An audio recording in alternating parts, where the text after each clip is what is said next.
morning. Good morning. How are you? Good. How are you? Good. Happy Thanksgiving. Yeah, you too. Take care. You too. Safe travels. Good morning. Thanksgiving plans? Good morning. Good morning. Happy Thanksgiving. That's former State House Speaker Michael Madigan. Before that, co-defendant Mike McClain going into federal court on Wednesday before their Thanksgiving break. They were in court for half the day Wednesday. Then they had Thursday off and they had Friday off. They're back at it today.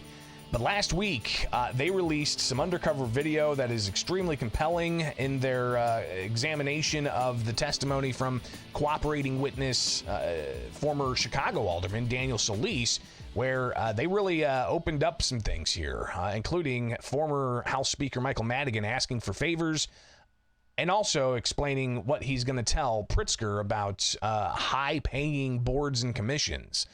So let's go ahead and get on all of this here with Illinois in Focus Daily. You can get these videos by subscribing, of course, to America's Talking Network. And each day we put up news clips, stuff happening here in Illinois. The live show is there each and every weekday morning, and segments of this show where you can see things individually. So if you want to go back, for instance, and watch the segment we just did about election outcomes, or if you want to watch the segment about the most recent gun ban litigation, you could do that. But let's get into some of the latest wiretap and undercover video that prosecutors showed during the corruption trial of Mike Madigan. So Madigan facing corruption charges with co-defendant Mike McClain. And this coming from what federal prosecutors called Madigan Enterprise, a nearly decade-long scheme to use Madigan's office to get little to do nothing contracts for his friends and associates in exchange for ushering favorable legislation to ComEd, but also working to use his public office to steer business to his private law firm, handling property tax assessments in Chicago and Cook County. But Madigan used intermediaries like his co-defendant, Mike McClain. McClain and Madigan both pleaded not guilty. That's why they're facing a trial right now. But McClain was part of the ComEd 4 last year that was found guilty in all of this. So Daniel Solis, a cooperating witness with the federal prosecutors, explained, his checkered past and how he was approached by the feds with undercover recordings, and then he decided to start working with prosecutors. But here is a tape of Solis meeting with McClain, and this is rather fascinating, the conversation they had. Is there anything else that we got to be not mention? Reference to the speaker, but anything else that... I don't know. I know the speaker has a lot of respect for you, so I think it's just in the best interest of trying to get this done. Just not mentioning his name is probably the best. Okay. So in the best interest of getting things done, not mentioning the speaker's name is probably best. So that was in November of 2017. About a few weeks later, Solis and McClain meet again. So how does the speaker deal with all this? Because these are all strong allies. Well, he does surrogates. So McClain being asked by Solis of, there's a lot of other people out there that are doing some weird things, and they're working their own deal. How does Madigan, as part of what prosecutors alleged was Madigan Enterprise, deal with these things? More from that, because that came after Solis and McClain were talking about other elected officials they see doing shady stuff. I just met a guy for breakfast, and he's getting to know Marty, and I said, well, just be careful. He's very aggressive. Very aggressive. And he says and does some things that I think eventually will get him in trouble. And they're talking about Martin Sandoval, and they also talk about Louis Arroyo. These are two former state legislators who were arrested by the feds and ended up, Arroyo serving time right now for taking a bribe from an undercover operative who was a state senator at the time. Martin Sandoval had his state house offices raided at the state capitol by the feds, and he ended up cooperating with them, but Sandoval also ended up passing away of COVID, I believe a year after he was ultimately charged and started cooperating with federal prosecutors. More from this tape between McClain and Solis talking about Sandoval and Arroyo. He doesn't know where. The easiest thing to say is he wants to meet, let's say you're president of a company, he wants to meet with you. And he's meeting with you, and then he says, and oh, by the way, Here's my company. yeah, and you go, Or he'll go, where's mine? yeah, right. It's just, so I told this guy today, I said, you got to have a prover with you all the time. Don't meet with him by yourself. Yeah, yeah. So, it's just, some people, they say these outrageous things that you can't say anymore. Well, you know who's very similar to that is Arroyo. Yeah, he is. Arroyo would come here with his wife and says, you know, my wife's a lobbyist and for zoning and developers. And I said, yeah, okay. Yeah, and I think, so like I tried to tell Louis not to do that anymore. Yeah. But he still does it, and so he just kind of, I heard on the news that the Department of Justice is sending 40 assistant U.S. attorneys into Chicago to help with gangs. These guys don't want to be in the gangs. They're going to want to go They're after, looking for their future. yeah, they want to go after somebody like Arroyo or Chewy or, you know, Sandoval. I mean, and that's what they'll want to do. Yeah. They'll want to go after white collar crime.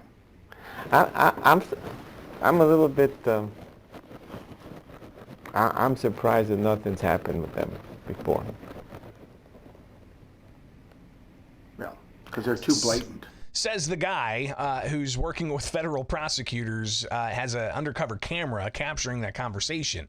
Fascinating, especially with McClain recognizing that, again, the Trump era DOJ, because this is the tail end of 2017 when they're talking, and the Trump era DOJ was sending 40 extra FBI agents to investigate crime in Chicago, and he said, I don't think they're going to be looking at, you know, gangs. They're going to want to go after the white-collar criminals. And then what happened shortly thereafter, you know, Burke, Solis, Arroyo, Sandoval, the ComEd 4, Madigan being charged. So speaking of, Solis wasn't just getting undercover video of him and McClain.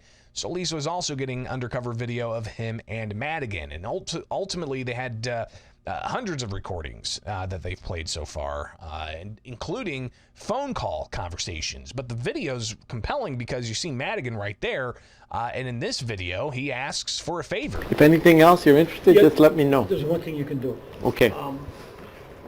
You got Andrew a meeting with, is it?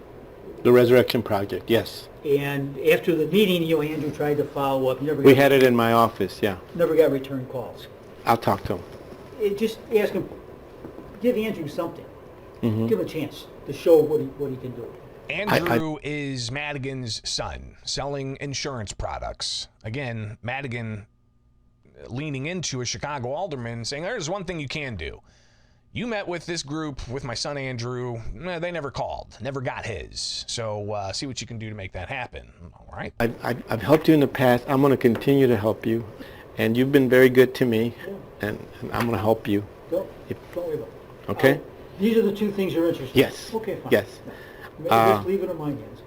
Okay. So at that same meeting, though, when Madigan said, there's one thing you can do for me, you had Solis saying, I'm going to continue doing stuff for you. You've been good to me, so I'm going to continue to do stuff for you. But the meeting really was talking about high-paying boards and commissions that Solis wanted to be a part of, and Madigan having a potential sway being able to do that. When I sit down with Pritzker, tell him here, this is what we want to do. Yeah, excellent. No.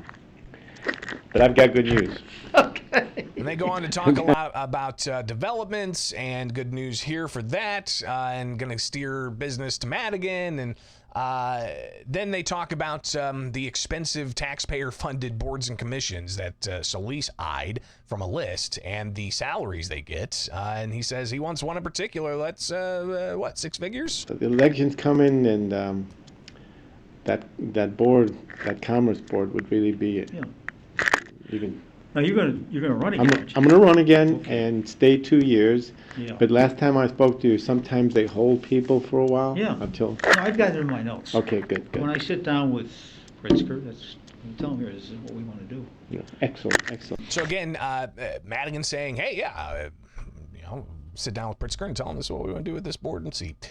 So that was before the 2018 election. It was, a midterm election, right? So that was before the 2018 midterm election, which is also the election where Pritzker was up running against Rauner and ultimately won that race.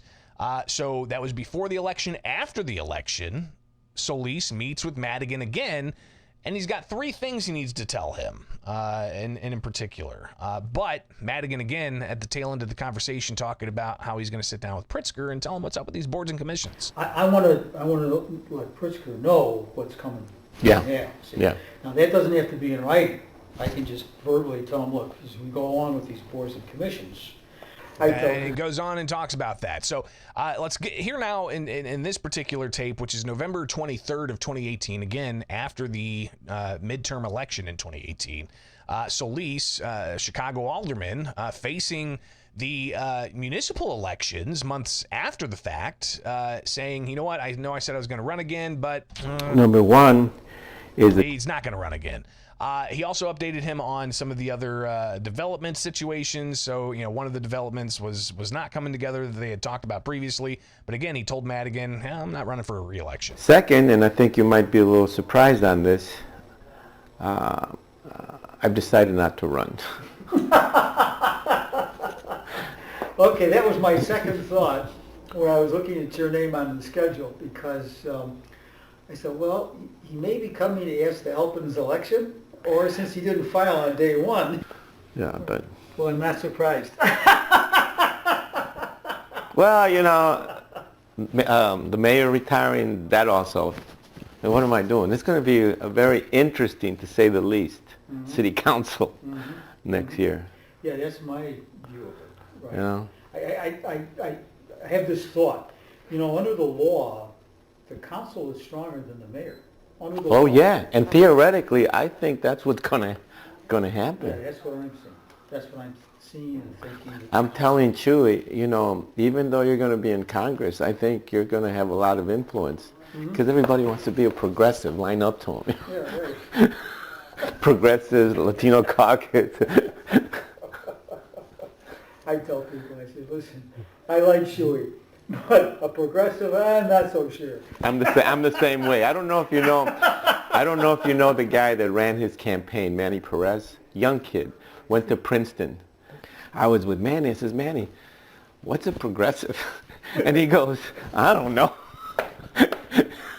he doesn't understand it either. But he's just riding the wave, just riding the wave. So anyway, so that's the second point. The third is I'm still going to be in office till May. And there's a hell of a lot of stuff going on in the South Loop. So I figure I can still help you a lot. And Sure. so I'm committed for that. Okay, thank you. Thank you. And then, Now, do you want to go forward now on one of those state appointments? no, I think it's best after I left in May. So Yeah. at the end of the year, Yeah. if you can help me with that, that would be good. At the end of the year or May, June? No, I think I want it to look good. I think at the end of the year, Calendar year. Calendar year, yeah. All right, okay. But you should get me like a resume. Yeah, Just get me. I'll start working on it Yeah, now, yeah. Right. Yeah. Because I want to have a meeting with Pritzker the week after next.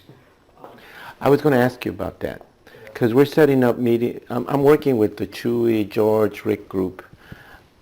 I don't want to mention it myself.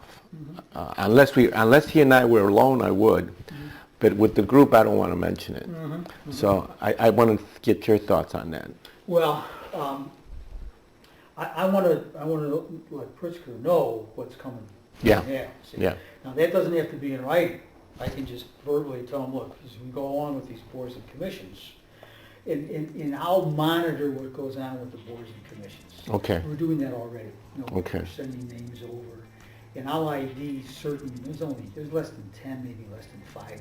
Yeah, actually, they've asked, Juan Ochoa has asked me to put a group of names.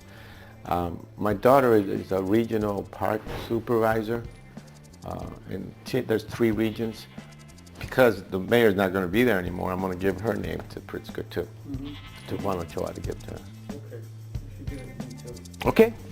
Pretty incredible to kind of, lift that veil and see conversations happening amongst powerful people, dealing with high-paying taxpayer positions and dealing with steering business to private law firms and a whole host of other things. How to deal with other officials who ended up, being guilty of corruption. And the case continues. So get the headlines at thecentersquare.com. Our reporter Jim Talamonte back in there. We'll connect with him later on this week to get another update because the fireworks definitely flying in that courtroom. All right, it's Illinois in Focus Daily. Like, subscribe, hit that notification bell, and wake up with us each and every weekday morning.